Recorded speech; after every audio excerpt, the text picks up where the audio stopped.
લેક્ચરમાં જોવાનું છે HTML CSS. CSS એટલે આપણે વાત કરેલી કે એને ફૂલ ફોર્મ શું થાય, કેસ્કેડિંગ સ્ટાઇલ શીટ, કે આપણા વેબ પેજના ડિઝાઇનિંગ કે ફોર્મેટિંગ માટે આપણે CSS નો ઉપયોગ કરીએ છીએ. તો એ CSSના આપણે કેટલા પ્રકારે ઉપયોગ કરી શકીએ અને એનાથી શું ફરક પડશે આપણા વેબ પેજ ઉપર, એ શીખવાનું છે આપણે. તો એના માટે આપણે CSSનું ઇન્ટ્રોડક્શન મેળવી લઈએ, બેઝિક, કે જેનો આપણે બેઝિક લેવલનો HTML ની અંદર આપણે ઉપયોગ કરશું અને આપણા વેબ પેજને ડિઝાઇનિંગ પ્રોવાઈડ કરશું અથવા ફોર્મેટિંગ કરશું. તો આજે આપણે જોવાના છીએ HTML CSS. Okay, CSS means cascading style sheet. શું શું કરી શકીએ? સ્ટાઇલ્સ પ્રોવાઈડ કરાવી શકીએ, કલર કરી શકીએ, મેન્યુપ્યુલેટ ટેક્સ્ટને આપણે ફોર્મેટિંગ કરી શકીએ, કે બોક્સીસ ક્રિએટ કરી શકાય. તો આ બધું ફોર્મેટિંગ કરી શકાય CSSની મદદથી. તો આજે આપણે CSSની અંદર શું શીખશું? વોટ ઇઝ CSS, એનો ઉપયોગ શીખશું. પછી એના પ્રકાર જે છે કે ઇનલાઇન CSS કરી તો ઉપયોગ થાય, ઇન્ટરનલ CSS, એક્સટર્નલ CSS. પછી કલર્સ, ફોન્ટ અને સાઇઝ પર આપણે એનો CSSનો ઉપયોગ કરી શકીએ, બોર્ડર કઈ રીતે ક્રિએટ કરી શકીએ. ઓકે, પેડિંગ, CSSની મદદથી પેડિંગ જે આપણે છે સેલમાં સ્પેસ જે આપીએ છીએ એ કઈ રીતે. પછી માર્જિન, એટલે કે આપણા વેબ પેજમાં આપણે માર્જિન કઈ રીતે આપી શકીએ અને આપણું વેબ પેજ જે કન્ટેન્ટ છે એને આપણે થોડું અલગથી ડિસ્પ્લે કઈ રીતે કરી શકીએ. બરાબર. પછી બહારથી કોઈ CSS ફાઇલને આપણે કઈ રીતે લિંક કરી શકીએ. તો આટલા આપણે કન્ટેન્ટ આજના લેક્ચરમાં શીખવાના છે. તો પહેલા ટોપિક સ્ટાર્ટ કરીએ, વોટ ઇઝ CSS. તમે જોઈ શકો છો અહીંયા CSSનું ફૂલ ફોર્મ લખ્યું છે, cascading style sheet is use two format the layout of a web page. Okay, એટલે વેબ પેજના જે લેઆઉટ છે એને ફોર્મેટ કરવા માટે આપણે CSSનો ઉપયોગ કરીએ છીએ. બરાબર. CSS શું કરશે? તો with CSS you can control, શું કંટ્રોલ કરી શકો? Colour, font, size of tax and space between element. બરાબર. એટલે કે આપણે કલરમાં ફેરફાર કરાવી શકીએ, ફોન્ટમાં ફેરફાર કરાવી શકીએ, પછી ટેક્સની સાઇઝમાં ફેરફાર કરાવી શકીએ. પછી આપણે બે અલગ અલગ એલિમેન્ટ યુઝ કર્યા હોય કે જે ટેગ યુઝ કર્યા હોય એમની વચ્ચે આપણે સ્પેસ પ્રોવાઈડ કરાવી શકીએ. ઓકે, પછી એ જે એલિમેન્ટ છે એની પોઝિશન ક્યાં રહેશે, બરાબર, ઇમેજનું બેકગ્રાઉન્ડ શું રહેશે, અથવા તો આપણા વેબ પેજનો બેકગ્રાઉન્ડ કલર શું રહેશે, વગેરે વગેરે આપણે સેટ કરી શકીએ CSSની મદદથી. ઓકે, એક નોટ લખેલી છે કે word cascading means the style applied to parent element. Okay, parent element એટલે કે આપણે ધારો કે H1 ટેગનો ઉપયોગ કર્યો છે, એની અંદર ધારો કે કોઈ બીજી ટેગ ઉપયોગ કરીએ છીએ. ઓકે, એની અંદર ધારો કે કોઈ બીજી ટેગ. તો આ રીતે દરેક ટેગ જે ઉપયોગ કરીએ છીએ, તો જે મેન ટેગ કહેવાય, જેમ કે આપણે HTML સ્ટાર્ટ કરીએ છીએ આપણું વેબ પેજ, તો HTML અને લાસ્ટમાં એકદમ લાસ્ટમાં આપણે એને એન્ડ કરી છે. તો HTMLની અંદર HTML જે છે એ આપણો પેરેન્ટ એલિમેન્ટ કહેવાશે.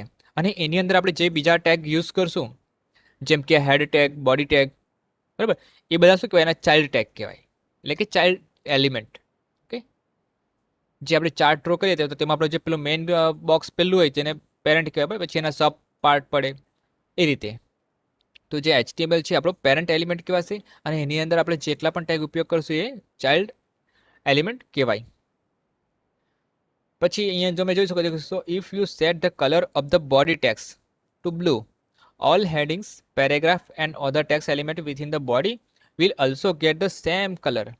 બરાબર. એટલે શું થાય કે આપણે બોડી ટેગની અંદર બોડી ટેગ માટે આપણે કોઈ બ્લુ કલર સ્પેસિફાઈ કર્યો છે ને એની અંદર આપણે કોઈ બીજા ટેગ ઉપયોગ કરેલા છે, તો બોડી ટેગની અંદર જે બીજા ટેગ ઉપયોગ કરે છે એ બધા પર આ બ્લુ કલર એપ્લાય થઈ જશે, કારણ કે બધા કન્ટેન્ટ આપણે બોડી ટેગની અંદર દર્શાવ્યા છે. તો જે ઇફેક્ટ છે એ બ્લુ કલરની દરેક ચાઇલ્ડ એલિમેન્ટ પર લાગુ પડશે. બરાબર. તો આ એક CSSનું બેઝિક ઇન્ટ્રોડક્શન થયું. હવે એના જોઈએ પ્રકાર. તો તમે જોઈ શકો છો કે CSS can be added to HTML document in 3 way. એટલે કે 3 પ્રકારે આપણે CSSનો ઉપયોગ આપણા વેબ પેજમાં કરી શકીએ. એ 3 પ્રકાર કયા કયા છે? તો આપણે ઓલરેડી 2 પ્રકાર તો જોઈ લીધા છે, એક ત્રીજો પ્રકાર બાકી છે, આપણે જોશું. તો આપણે ત્રણેયનું ઇન્ટ્રોડક્શન મેળવી લઈએ પહેલા. તો inline CSS. Okay, inline CSS. Inline એટલે આપણે જે કોઈ પણ ટેગના સ્ટાર્ટિંગ ટેગમાં યુઝ કરીએ છીએ ને સ્ટાઇલ એટ્રીબ્યુટ્સ લખીને, તો એને શું કહેવાય? Inline CSS. ત્યાર પછી આપણે હેડ ટેગ, ઓકે, હેડ ટેગની અંદર સ્ટાઇલ ટેગનો ઉપયોગ કરેલો હતો. ઓકે, લાસ્ટ 2-3 એક્ઝામ્પલની અંદર આપણે હેડ ટેગની અંદર સ્ટાઇલ ટેગનો ઉપયોગ કરેલો હતો. તો જે આપણે ઉપયોગ કર્યો સ્ટાઇલ ટેગ, એને શું કહેવાય? Internal CSS.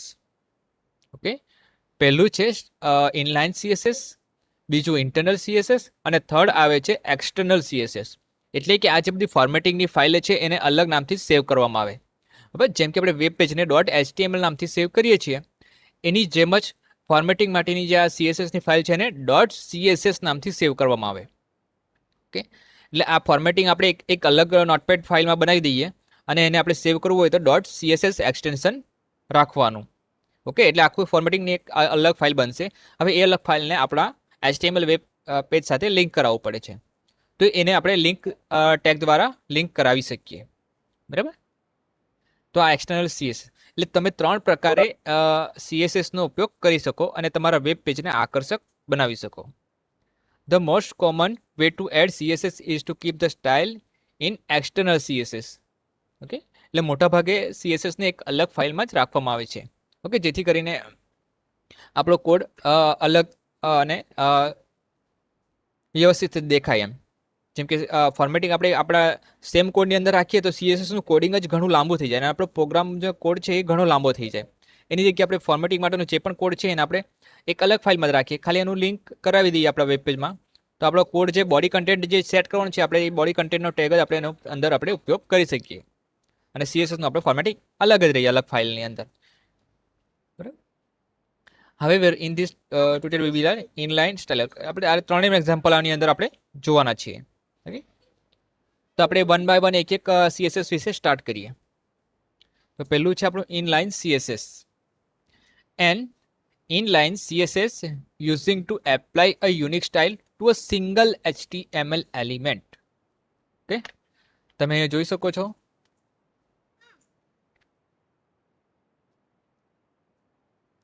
કે અહીંયા શું લખ્યું છે? Single HTML element. બરાબર?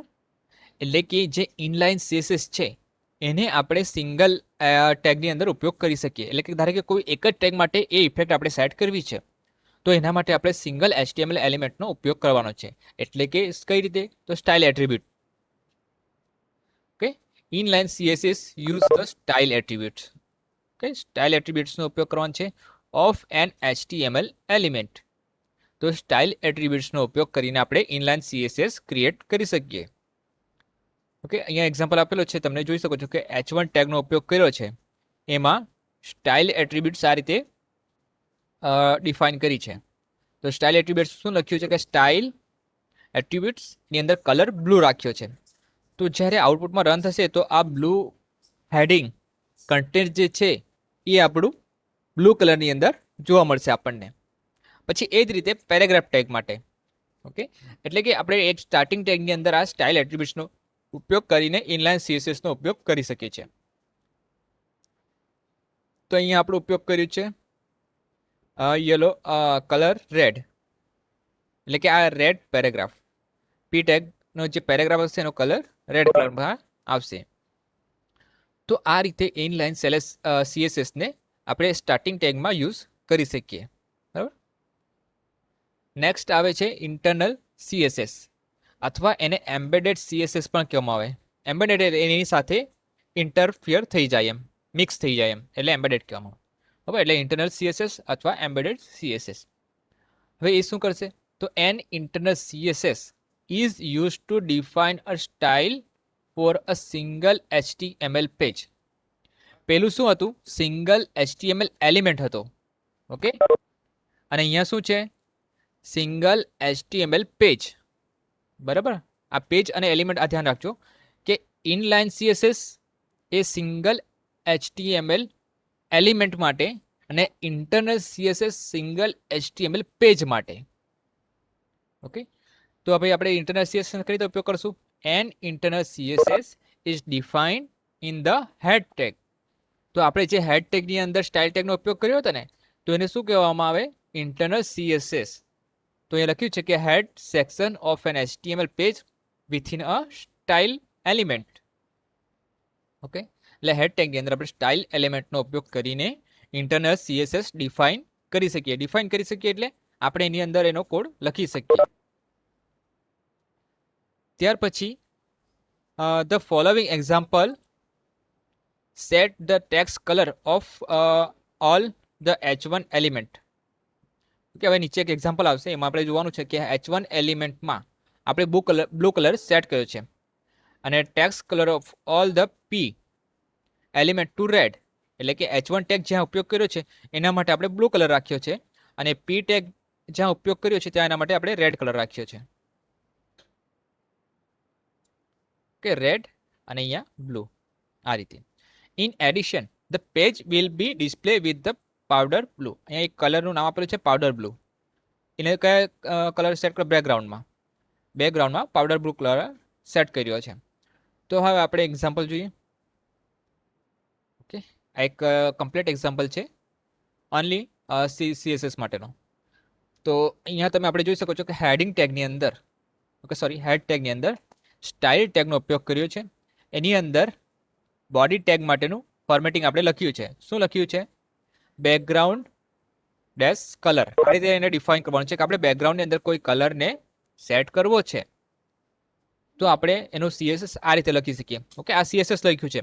ધારો કે આપણે એને ઇનલાઇન એલિમેન્ટમાં લખવું હોય તો આપણે અહીંયા એને બોડી ટેગમાં સાથે પણ લખી શકીએ આ જગ્યા પર, બરાબર, બોડી ટેગની સ્ટાર્ટિંગમાં.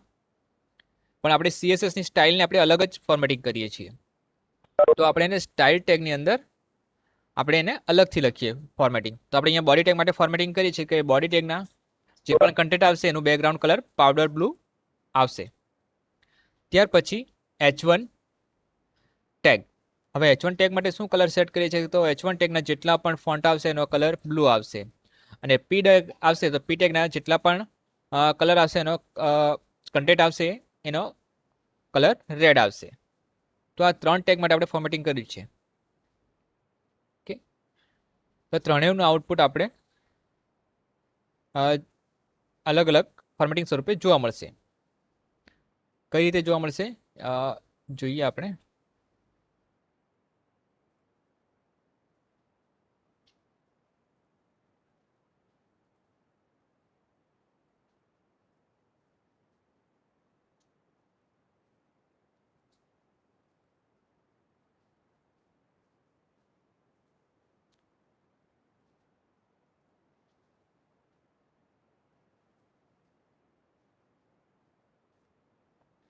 તો આપણે એને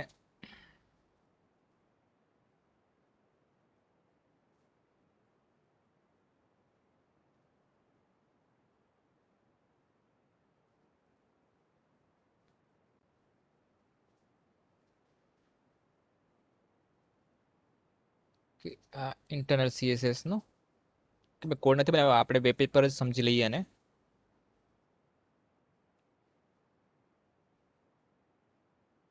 ઓકે, આ રીતનું આપણું આઉટપુટ આવશે. તો આ જે કલર છે બેકગ્રાઉન્ડ એને શું કહેવાય? Powder blue colour. ઓકે, પછી આ જે ટેક્સ્ટ છે આપણું એ બ્લુ કલરની અંદર સેટ કર્યું છે. ઓકે, અહીંયા બાજુમાં તમે કલર જોઈ શકો છો. આ અહીંયા કોડ આપ્યો છે બાજુમાં. ઓકે, આ જે બોડી કલર છે, હેડ ટેગ માટે કલર છે, P ટેગનો કલર છે. તો આપણે જે હેડ1 ટેગ માટે કલર સેટ કરેલો કોના માટે? ધીસ ઇઝ અ હેડિંગ, તો હેડિંગનો કલર બ્લુ આવ્યો. ઓકે, પછી પેરેગ્રાફ ટેગ માટે કલર સેટ કરેલો હતો રેડ, તો ધીસ ઇઝ અ પેરેગ્રાફ માટેનો કલર રેડ આવ્યો. અને બેકગ્રાઉન્ડ જે કલર છે એ પાવડર બ્લુ હતો તો એ પાવડર બ્લુ આવ્યો. તો આ રીતે આપણે જ્યાં પણ હવે ધારો કે અહીંયા આપણે કોઈ બીજી હેડ1 ટેગ યુઝ કરીએ તો પણ એનો કલર સેમ બ્લુ આવશે. ઓકે, કારણ કે આપણે બધા હેડિંગ ટેગ માટેની સ્ટાઇલ ફિક્સ કરી દીધી છે કે જ્યાં જ્યાં પણ H1 ટેગનો ઉપયોગ કરવામાં આવશે ત્યાં એનો કલર બ્લુ આવવો જોઈએ. આપણે અગાઉથી ફિક્સ કરી દીધું છે, એની સ્ટાઇલ નક્કી કરી દીધી છે. ઓકે, તો અહીંયા આપણે લખીએ this is a second heading.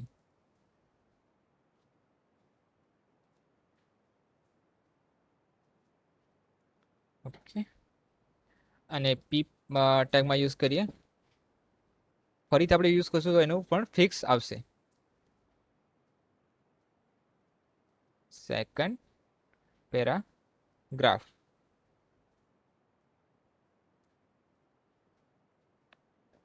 Okay, હવે એને ફરી પાછું આપણે રન કરીએ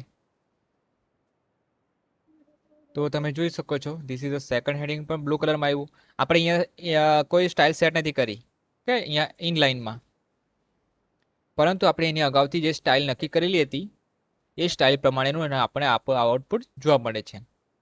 તો તમે કોઈ વેબ પેજ બનાવતા હો અને તમારે કોઈ હેડિંગ માટેનું ફોર્મેટિંગ ફિક્સ રાખવું છે કે જ્યાં જ્યાં પણ અમારે આ ટેગોનો ઉપયોગ કરે ત્યાં અમારું આ રીતનું ફોર્મેટિંગ આવવું જોઈએ, તો એ તમે અગાઉથી ડિફાઇન કરી શકો.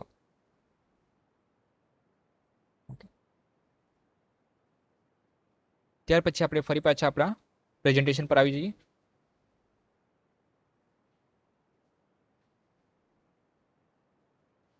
ઓકે, આ એક્ઝામ્પલ આપણે સમજી લીધો. Next external CSS. ઓકે, હવે એક્સટર્નલ CSS કઈ રીતે વર્ક કરશે? તો એક્સટર્નલ CSS ની અંદર HTML ફાઇલની જેમ જ એક અલગ CSS ની ફાઇલ બનાવવામાં આવે.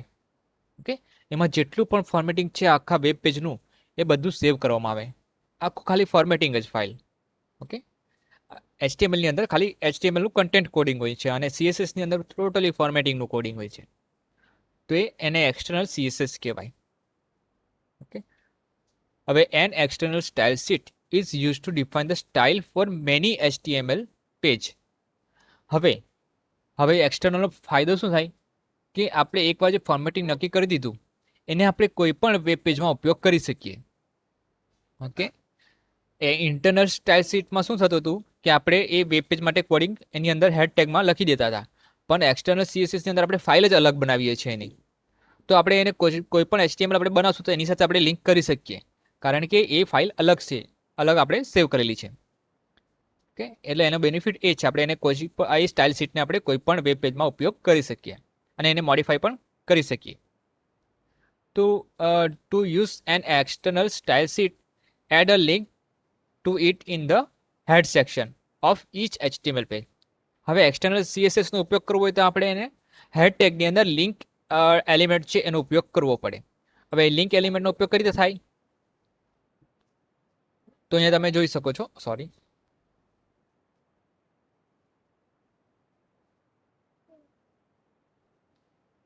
આ લાઈન તમે જો હેડ ટેગની અંદર આ એક લાઈન લખેલી છે કે લિંક, પછી અહીંયા REL એટલે કે રિલેશન.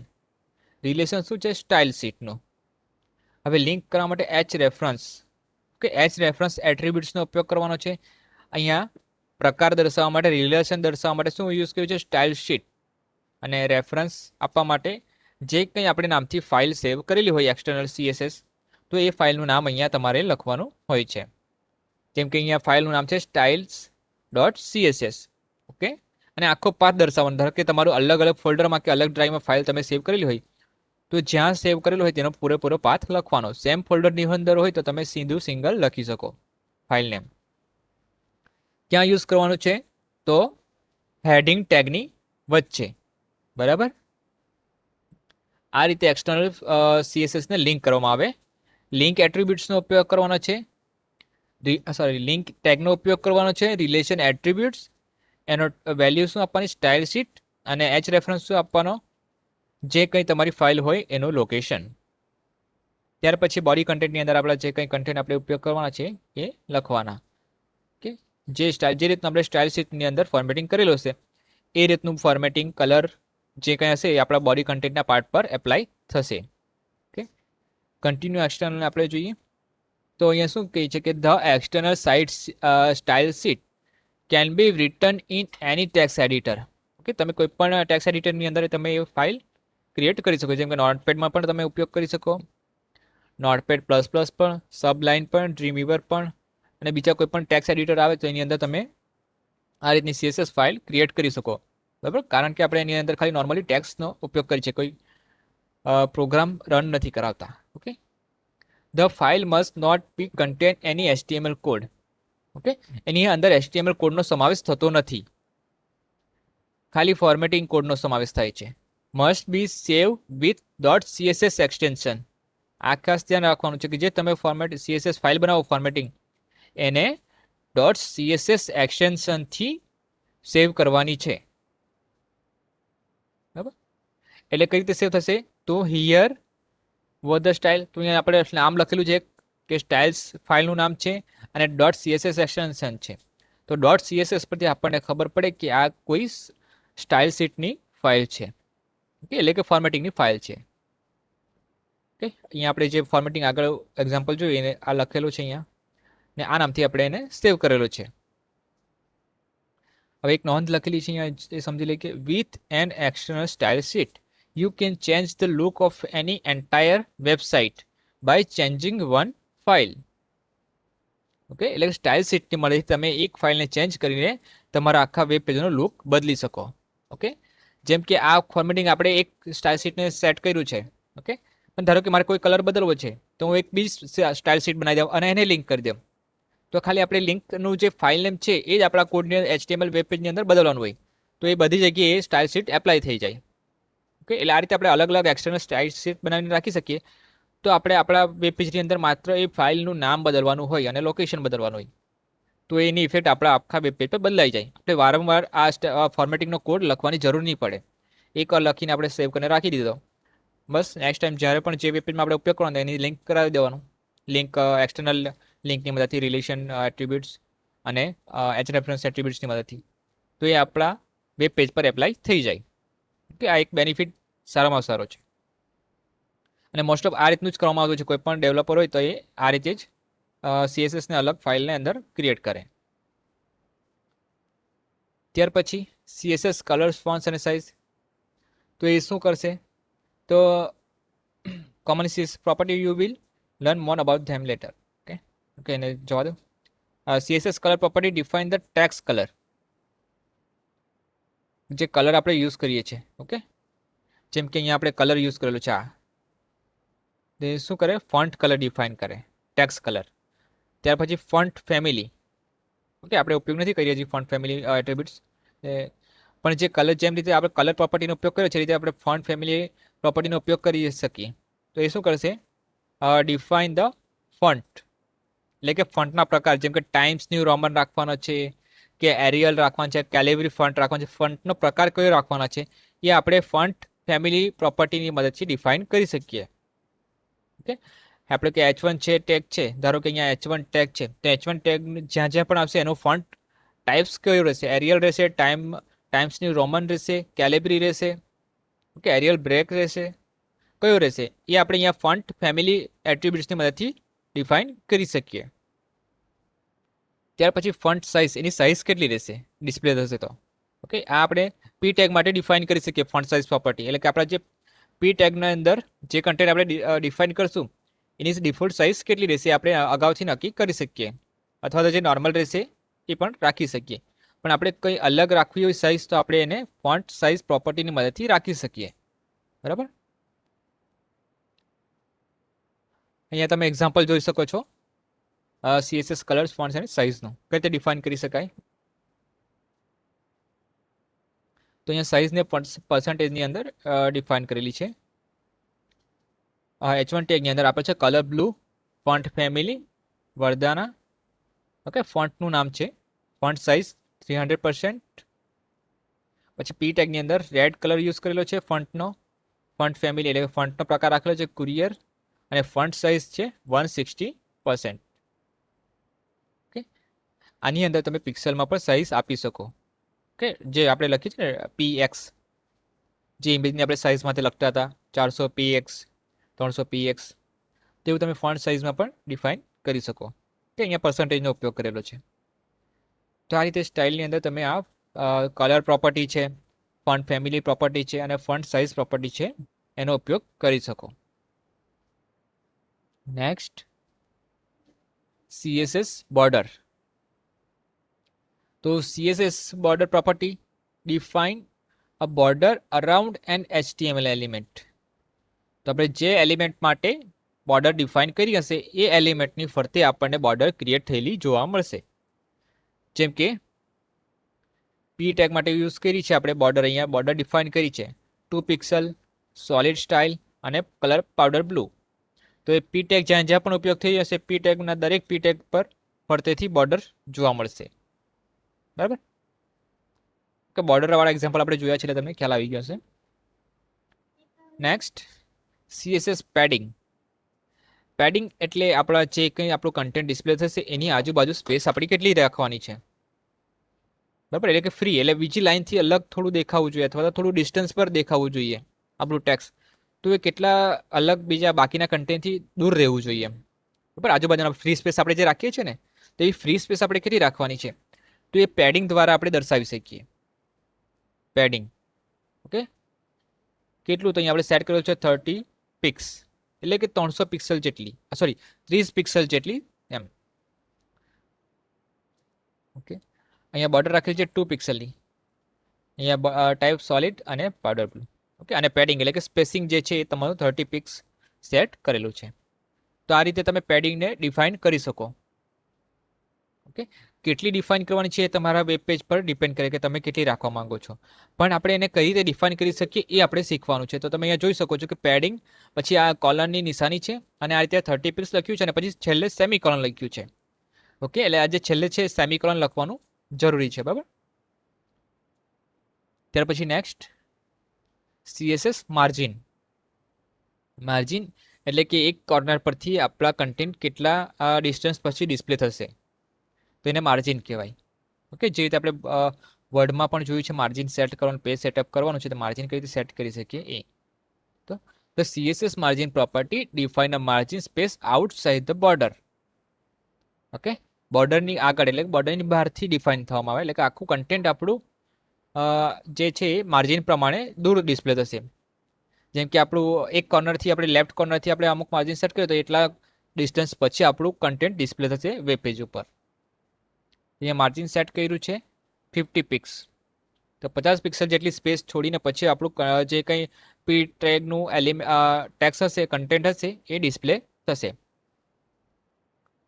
માર્જિનને આ રીતે ડિફાઇન કરી શકાય. ઓકે, તો આ રીતે તમે સીએસએસનો ઉપયોગ વેબ પેજ માટે કરી શકો.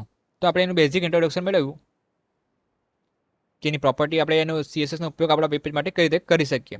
ઓકે, એની પ્રોપર્ટી કઈ રીતે દર્શાવી શકીએ. ઓકે, અને આપણે ઇનલાઇન સીએસએસનો ઉપયોગ કરવાનો, ઇન્ટરનલ સીએસએસનો ઉપયોગ કરવાનો કે પછી એક્સટર્નલ સીએસએસનો ઉપયોગ કરવાનો એ આપણે નક્કી કરવાનું છે કે આપણને કઈ રીતે અને અનુકૂળ રહેશે અને કઈ રીતે બેનિફિશિયલ રહેશે. તો આજે આપણે શું, ઓકે, આ એક્સટર્નલ સીટ માટેનું લિંક છે કે આ રીતે લિંક એટ્રીબ્યુટ્સનો ઉપયોગ કરવામાં આવે છે અને રિલેશન એટ્રીબ્યુટ્સ લિંક ટેગનો ઉપયોગ કરવામાં આવે છે અને રિલેશન એટ્રીબ્યુટ્સની મદદથી અને એચ રેફરન્સ એટ્રીબ્યુટ્સની મદદથી આપણે તમે એક્સટર્નલ સીટને લિંક કરી શકો. ઓકે, તો આપણે આજે શું શીખ્યા, એક તો style attributes, style tag, link tag.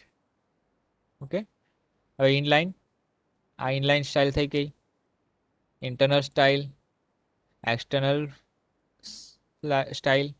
Okay, head ટેગની અંદર આપણે આ સ્ટાઇલ અને લિંકનો ઉપયોગ કરવાનો છે એ ધ્યાન રાખવાનું છે. પછી કઈ કઈ પ્રોપર્ટી ઉપયોગ કરી શકીએ આપણે સ્ટાઇલની અંદર. Okay, colour, font family, font size, border, padding, margin વગેરે પ્રોપર્ટી આપણે ઉપયોગ કરી શકીએ છીએ સ્ટાઇલ્સની અંદર અને આપણા કન્ટેન્ટને એ પ્રમાણે ફોર્મેટ કરી શકીએ કે ટેક્સ્ટ કલર માટે, ટેક્સ્ટ ફોન્ટ માટે, ટેક્સ્ટ સાઇઝ માટે, બોર્ડર માટે. હવે આ જો પેડિંગ શું છે, space inside the border. Okay, એટલે બોર્ડરની અંદર એટલે કે આપણે જે સેલ ક્રિએટ કરીએ છીએ એ સેલની અંદરની સ્પેસ, અને સ્પેસ આઉટસાઇડ ધ બોર્ડર એટલે એ આખું કન્ટેન્ટને માર્જિન સેટ કરશે, ખાલી પર્ટિક્યુલર ટેક્સ્ટ માટે નહીં પણ આખા જેટલા પણ એલિમેન્ટ એપ્લાય થયેલા છે એના પર. જે એલિમેન્ટ માટે આપણે નક્કી કરેલી છે માર્જિન એ દરેક પર એ એપ્લાય થશે. ઓકે, તો આ થયું આપણું આજનું સીએસએસ લેક્ચર. બરાબર, એક બે થોડા લાઈવ એક્ઝામ્પલ જોઈ લઈએ.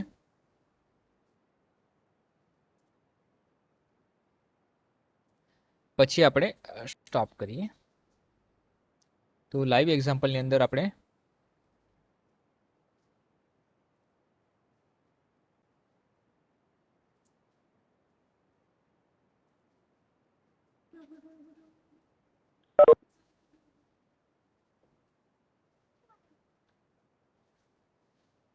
આ એક્સટર્નલ સીએસએસ આપેલી છે બરાબર, અહીંયા લિંક કરાવેલી છે. તેનું આપણે એક્ઝામ્પલ જોઈએ.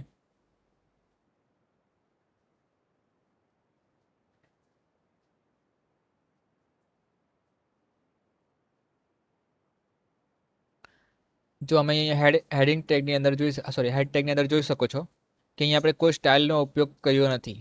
ઓકે, અહીંયા આપણે એક્સટર્નલ સ્ટાઇલ શીટનો ઉપયોગ કર્યો છે. એટલે કે સીએસએસ ફાઇલ એક અલગ સ્ટાઇલ નામની ફાઇલના અંદર આપણે રાખેલી છે અને એને માત્ર એક્સટર્નલ લિંક કરાવી છે અહીંયા. ઓકે, અને એની ઇફેક્ટ આપણને અહીંયા જોવા મળે છે વેબ પેજ ઉપર. બરાબર, તો જે કંઈ આપણે ફોર્મેટિંગ છે એ આ નામની ફાઇલની અંદર અલગથી સેવ કરાવેલું છે અને એને માત્ર આપણે અહીંયા લિંક કરાવ્યું છે. ધારો કે આના જેવું આપણે બીજું વેબ પેજ બનાવો તો આપણે સીધું અહીંયા, ઓકે, મતલબ આ જે કન્ટેન્ટ આપણે અલગ રહેશે પણ ફોર્મેટિંગ આવું રાખવું હોય તો આપણે આ સ્ટાઇલ્સને ઉપયોગ કરી શકીએ. એટલે કે એક જ સીએસએસ ને ફાઇલને આપણે મલ્ટિપલ પેજ માટે યુઝ કરી શકીએ. ઓકે, એટલે દરેક માટે આપણે અલગ અલગ વખતે ફોર્મેટિંગ કોપી પેસ્ટ કરવું પણ ના પડે અને વારંવાર લખવું પણ ના પડે. બરાબર, આ એક્સટર્નલ સીએસએસ નો બેનિફિટ આ છે. ત્યાર પછી બેકગ્રાઉન્ડ કલર, પછી આ એક્ઝામ્પલ છે કલર અને ફોન્ટ ફેમિલીનો, એ જોઈ લઈએ.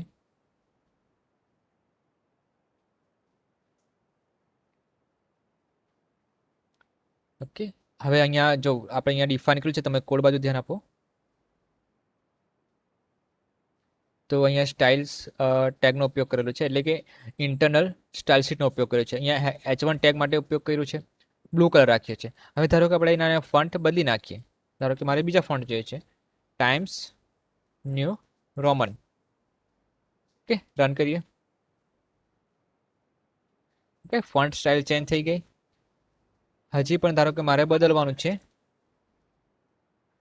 Aerial black.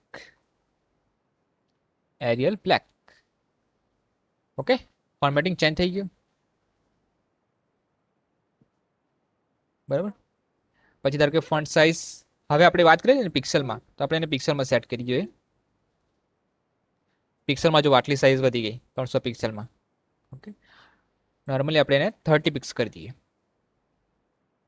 ઓકે, 30 પિક્સની અંદર આ રીતે, એટલે જે પર્સન્ટેજ પણ આપણે સેટ કરી શકીએ અથવા તો 30 પિક્સલની અંદર પણ આપણે સેટ કરી શકીએ આપણા font સાઇઝને.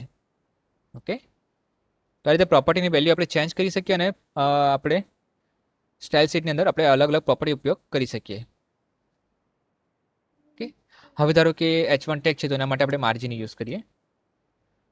Margin colon 50 picks semi colon, આ રીતે રન. ઓકે, તમે જોઈ શકો છો આઉટપુટની અંદર આ સ્પેસ તમે જોઈ શકો આગળની. બરાબર, પછી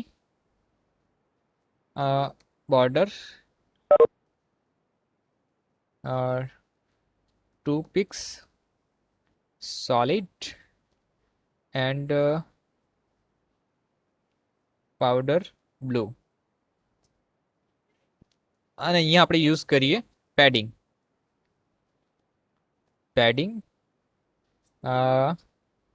30 પિક્સ.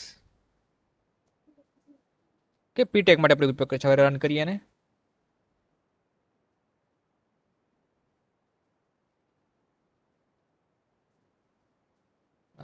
કે બોર્ડર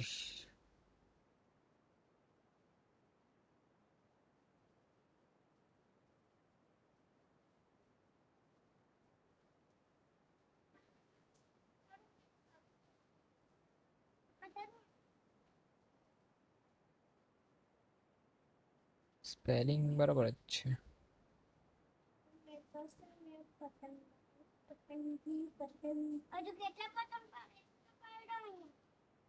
સોરી, અહીંયા ભૂલ છે. Powder blue run. Okay, spelling mistake હતી. This is a paragraph. Okay, થોડી ફોન્ટ સાઇઝ વધારી દઈએ 20 પિક્સ. Okay, powder. હવે આપણે અહીંયા માર્જિન સેટ કરીએ તો ઇફેક્ટ કઈ આવશે કે પેડિંગ ખાલી અંદરની સ્પેસને ડિફાઇન કરે. પેડિંગ ધારો કે આપણે 50 પિક્સ કરીએ તો તમે આઉટપુટમાં જો શું ડિફરન્સ આવે. પેડિંગની સ્પેલિંગ પણ ખોટી છે. પેડિંગ ઓકે, પેડિંગ જો ફરતેની સ્પેસ વધી ગઈ તમારી. ઓકે, ઓછી કરીએ 20 પિક્સ. ઓકે, સ્પેસ ઘટી ગઈ. હજી 10 પિક્સ કરીએ. ઓકે, ઘટી ગઈ. હવે માર્જિન સેટ કરીએ. માર્જિન કોલન 50 પિક્સ જે આપણે હેડિંગ માટે સેટ કરી છે. તો બંને એક લાઇનમાં આવી જશે. Okay, run. ઓકે, આખા કન્ટેન્ટ પર એપ્લાય થાય બોર્ડરની સાથે સાથે, એટલે કે બોર્ડર પ્રોપર્ટી પર પણ અને આ કન્ટેન્ટ પર પણ આપણે જે માર્જિન છે એ એપ્લાય થયું. ઓકે, તો માર્જિનનો આ રીતે તમે ઉપયોગ કરી શકો. ખ્યાલ આવ્યો? તો આપણે આજે શીખ્યા સ્ટાઇલ શીટ વિશે, અને તમે સ્ટાઇલ શીટની મદદથી તમારું વેબ પેજ સારું ફોર્મેટિંગ કરી શકશો. બરાબર, તો આજનો આપણો લેક્ચર અહીંયા પૂરો કરીએ છીએ.